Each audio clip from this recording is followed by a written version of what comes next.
Hi guys welcome back to cinema poster TFI బాగుండాలి మామ చీకట్లో మూవీ రివ్యూ అయితే చూద్దాం. ఫస్ట్‌లీ మూవీ ఎలా ఉందంటే ఓకే బానే ఉంది. నాకైతే ఎంగేజింగ్‌గా అనిపించింది. బట్ నాట్ టూ మచ్ ఎంటర్‌టైన్‌మెంట్‌గా అనిపించింది. మూవీ స్టోరీ ప్లాట్ విషయానికొచ్చేసరికి ఒక కిల్లర్ ఉంటాడు. లేడీస్‌ని చంపుతుంటాడు. ఎవరా కిల్లర్? ఎందుకు చంపాడు? అండ్ హీరోయిన్ వాళ్ళ ఫ్రెండ్ ఫస్ట్ మర్డర్‌కి గురవుతది మూవీలో చూపించినట్టు.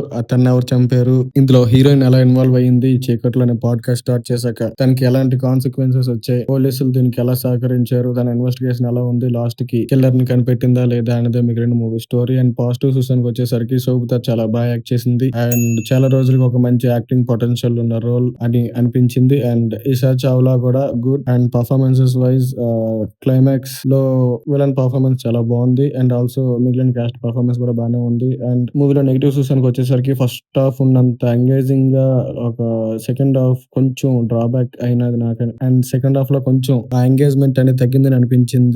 అండ్ ఆ స్టోరీ నెక్స్ట్ ఏం జరుగుతుందో ప్రొటెక్ట్ చేసేటట్టున్నా బట్ ట్విస్ట్ మాత్రం చాలా బాగా హ్యాండిల్ చేశారు. అండ్ జస్ట్ ఈ మూవీ చూడొచ్చా అంటే స్ట్రిక్ట్లీ అడల్ట్ కంటెంట్ ఫ్యామిలీస్ తో చూడలేరు. ఐ మీన్ కిడ్స్ తో చూడలేరు బట్ చూడొచ్చు. అండ్ ఈ మూవీకి సినిమా పోస్ట్ ఇస్తున్న రేటింగ్ 2.75 అవుట్ ఆఫ్ 5. ఇది అమెజాన్ ప్రైమ్ లో స్ట్రీమ్ అవుతుంది. And that's it guys for more movie related content subscribe to cinema poster. Thank you.